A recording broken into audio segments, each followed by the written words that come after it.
شان گرامی سرنامہ کلام حضرت امام صادق علیہ السلام کی حدیث فرماتے ہیں کہ میں اللہ سے پناہ مانگتا ہوں ایسے گناہوں سے جو موت کو جلدی بلاتا ہے، نابودی کو جلدی بلاتا ہے اور کیا کہتے ہیں گھر کو برباد کر دیتا ہے۔ وہ گناہ کیا ہے؟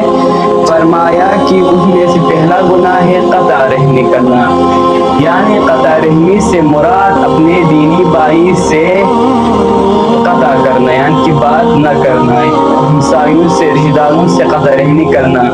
ایک ایسا گناہ ہے جو آپ کو کیا کہتے ہیں موت کی طرف جلدی لے جائے گا، آپ کی عمر کو کم کرے گا اور گھر کو برباد کر دے گا اور نابودی کو جلدی لائے گا۔